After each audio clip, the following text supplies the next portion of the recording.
मुझे लगता है कि यहाँ पे एक सशक्त विपक्ष नहीं रहा है, जिसकी वजह से आज तक 30 साल में एक ही व्यक्ति बिना कुछ काम किए विधायक बन रहा है। लेकिन जब मैं आऊंगा निश्चित तौर पे बदलाव होगा। आपकी आवाज को सुनने आ रही है प्रभात खबर इलेक्शन एक्सप्रेस। देखते रहिए प्रभात खबर इलेक्शन एक्सप्रेस। नमस्कार, मैं हूं राधेश्याम कुशवाहा। आज प्रभात खबर की टीम पहुंची है मधेपुरा जिले के आलमनगर विधानसभा में।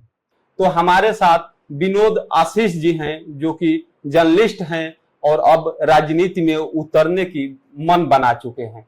तो प्रभात खबर में स्वागत है सर। जी धन्यवाद। आप खबर लिखते लिखते ये राजनीति में जाने का कैसे विचार आ गया कि हम राजनीति आलमनगर विधानसभा से हम चुनाव लड़े?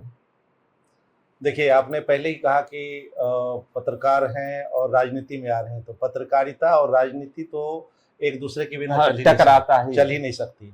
राजनीति को जितना अच्छे तरीके से पत्रकार समझ सकता है, शायद दूसरे को बहुत जन्म लेने पड़ेंगे सीखने के लिए। खैर, मैं कैसे आया उसके बारे में मैं थोड़ा सा ये बताऊं कि अगर एक पढ़ा लिखा कोई भी व्यक्ति आता है, चाहे पत्रकारिता से आए या वकालत से आए या किसी भी प्रोफेशन से आता है, तो वो एक बात तो सोच के आता है कि उसको उस मुकाम से ऊपर का काम करना है। वो अपने उपलब्धि से नीचे का काम तो कभी करेगा नहीं, अपने जो मान प्रतिष्ठा उसको जीवन में मिला हुआ है उससे कम करेगा नहीं। तो जाहिर सी बात है कि अगर हमने 28 साल पत्रकारिता की और वो भी दिल्ली ऐसे शहर में, तो मुझे जमीनी हकीकत के बारे में भी इसलिए पता है कि मैं गांव से बिलोंग करता हूं, और सामाजिक रुचि पारिवारिक भी होता है, कुछ स्वभावतः भी होता है, और कुछ लोग उद्देश्य के साथ भी करता है, जो मैं पिछले 25 सालों से अपने क्षेत्र के लिए, अपने गांव के लिए, अपने जिले के लिए और इस अपने जिले से भी अन्य जिलों के लिए भी मुझे जो बन पड़ता है मैं अपने स्तर से करते रहता हूं। जहां तक राजनीति का है, तो राजनीति में आप ये समझें कि समाज सेवा की अगली कड़ी राजनीति को माना जाता है, और राजनीतिज्ञ भी अपने को समाज सेवा से राजनीति में आने का एक कारण बताते हैं। तो आप ऐसे भी समझ सकते हैं कि एक समाज सेवक एक राजनीतिज्ञ होता है, वो असली राजनीतिज्ञ होता है। और जब कोई राजनीतिज्ञ कहता है कि मैं समाज सेवी हूं, तो वहां पे थोड़ा सा सवाल तो उठता ही है। तो ये स्वभाव, विचार, परवरिश और अपनी पृष्ठभूमि के हिसाब से, अपने विचारों के हिसाब से आप मान सकते हैं कि मैं भी राजनीति में आया हूं, लेकिन समाज सेवी होके तब राजनीति में हूं। कहीं ना कहीं पत्रकारों की जिंदगी भी समाज सेवा ही है, क्योंकि वो जब अपनी कलम की ताकत से, और चाहे वो सत्ताधारी हो चाहे विपक्ष हो, जब लिखते हैं तो कितना भी बड़ी से बड़ी काम हो वो करवा ही लेते हैं जनता के लिए और जनता के पक्ष में। तो आप जब राजनीति से जुड़े हैं और चुनाव लड़ने का मन बना लिए हैं, तो क्या लगता है कि पत्रकारिता और नेता दोनों में क्या डिफरेंट है सर, कि जनता की सेवा करने के लिए ज्यादा अवसर मिलेगा?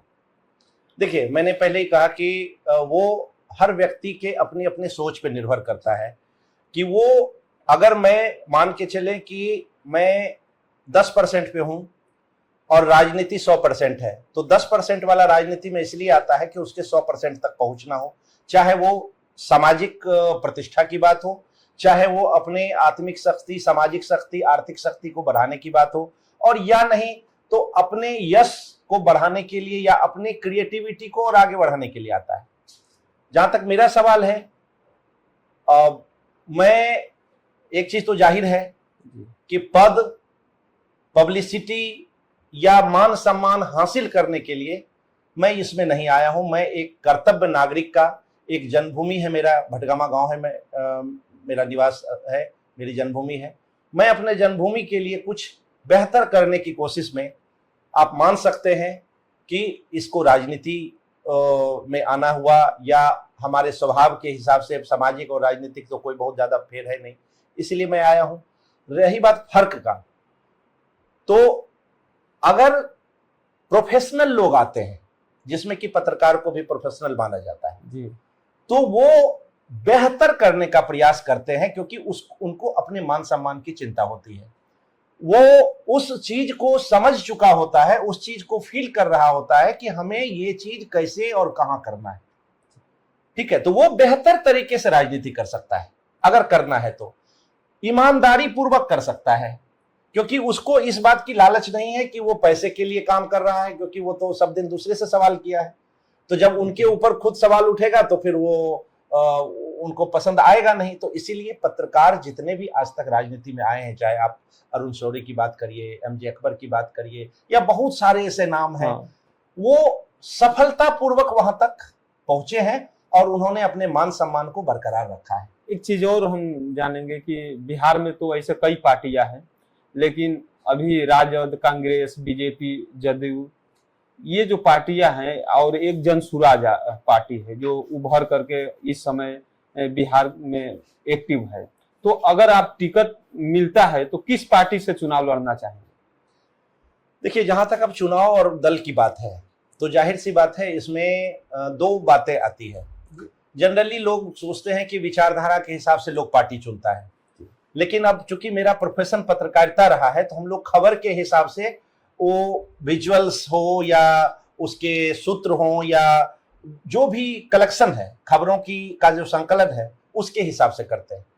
मुझे लगता है कि यहाँ पे एक सशक्त विपक्ष नहीं रहा है, जिसकी वजह से आज तक 30 साल में एक ही व्यक्ति बिना कुछ काम किए विधायक बन रहा है। अब सशक्त विपक्ष इसलिए भी नहीं हुआ है क्योंकि जो व्यक्ति सामने खड़ा है उसके सामने वाले लोग या तो दल में उतने सशक्त और सक्रिय तरीके से नहीं होके आए, या अपनी रणनीति या दल का उस बेहतर तरीके से प्रयोग नहीं कर पाए। अब यहां पे दो ही ध्रुव है, या तो पक्ष है या विपक्ष। पक्ष में ऑलरेडी 30 साल से लोग हैं और विपक्ष में जिसको महागठबंधन कहते हैं। तो जाहिर सी बात है कि अगर मैं आऊंगा तो महागठबंधन के ही किसी दल से आऊंगा। दल की घोषणा चूंकि अभी नहीं हुई है, तो अभी ये कहना कि किस दल से हम आएंगे, क्योंकि मुझे अगर लड़ना है तो मैं लक्ष्य को देखूंगा। हो सकता है कि यहां कांग्रेस की सीट हो जाए, या हो सकता है यहां राजद की सीट रहे। तो अगर मेरी क्षमता है या दल, किसी भी दल को ये लगता है कि मैं म्यूचुअल हो सकता हूं, मैं दोनों दल की पहली पसंद हो सकता हूं, तो जाहिर सी बात है मुझे टिकट मिलेगा और मैं आऊंगा।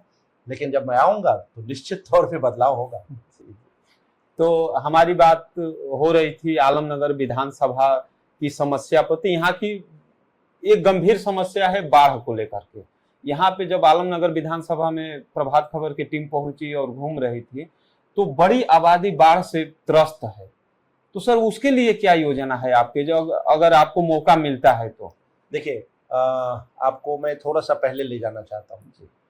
मैंने इस क्षेत्र में जो फील किया, जो अनुभव किया, या जो हमारे लोगों से, मित्रों से, भाइयों से, संबंधियों से पता चला, उस हिसाब से मैंने एक पोस्टर लॉन्च किया था 8 महीने पहले, जिसमें था कि 30 साल 30 सवाल।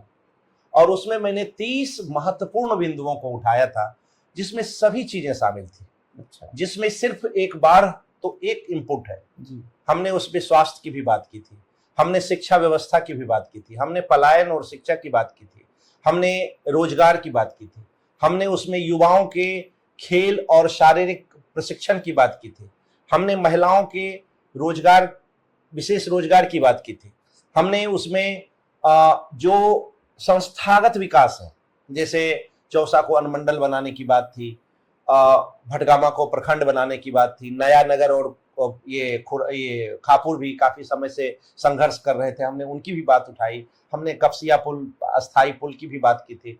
हमने इसके अलावा एक बिसुराउत मंदिर है, इसको अंतर्राष्ट्रीय पर्यटन केंद्र घोषित करने के साथ साथ नया नगर का भगवती स्थान, डाकनी मंदिर और विषहरी स्थान, इस सब को एक धार्मिक सर्किट में जोड़ने की बात की थी।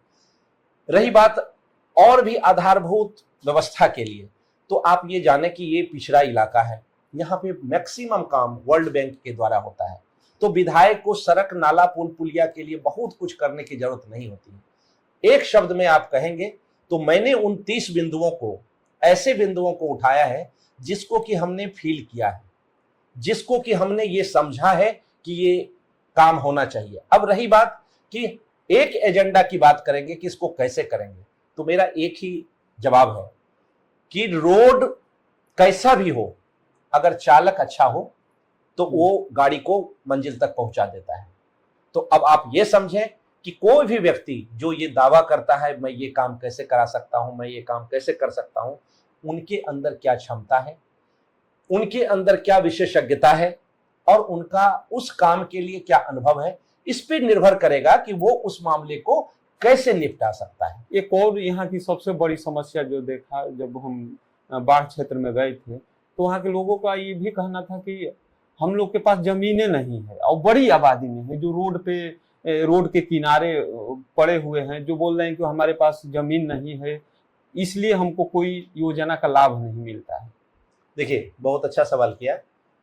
ये जमीन वाला जो मामला है ना, ये बहुत मुश्किल मामला नहीं, क्योंकि बिहार सरकार ने ये तय किया हुआ है कि जो भूमिहीन है, जो भारत के नागरिक हैं और जो बिहार के वासी हैं, उनको कम से कम 3 डिसमिल जमीन मिलेगा। मैंने कई अधिकारियों से बात करके कम से कम सैकड़ों लोगों को वासगीत पर्चा दिलाया, तो ये बहुत असंभव काम नहीं है। अब है क्या कि एक विधायक की क्या प्रायोरिटी है, इस पे निर्भर करता है कि हम किसी पदाधिकारी के पास किस काम के लिए जाते हैं। हम किसी के मर्डर केस की पैरवी के लिए जाते हैं, किसी थाने के पैरवी के लिए जाते हैं, किसी का काम कराने जाते हैं, या हजारों लोगों के निवास की व्यवस्था करने के लिए जाते हैं। अधिकारी आपको सपोर्ट करने के लिए बना हुआ है। और हमको तो लगता है कि बहुत सारे विधायकों को यह भी पता नहीं है कि एक विधायक चीफ सेक्रेटरी से ऊपर का प्रोटोकॉल का पालन करता है। अब सोचिए कि अगर एक विधायक एक किसी को निवास तक नहीं दिला सकता, अगर एक विधायक किसी को बाहर से मुक्ति नहीं दिला सकता, अच्छे अस्पताल स्कूल की व्यवस्था नहीं कर सकता, तो या तो उसकी मंशा नहीं है या उसकी क्षमता नहीं। तो ये हमारे साथ अभी मौजूद हैं विनोद आशीष जी, जिन्होंने दिल्ली जैसे शहरों में पत्रकारिता किए हैं, बहुत खबरें लिखे हैं और समस्याओं को उठाया है, और आज आलमनगर विधानसभा में अपनी पत्रकारिता से लेकर के और जनता की सेवा तक में लगे हुए हैं और काम कर रहे हैं।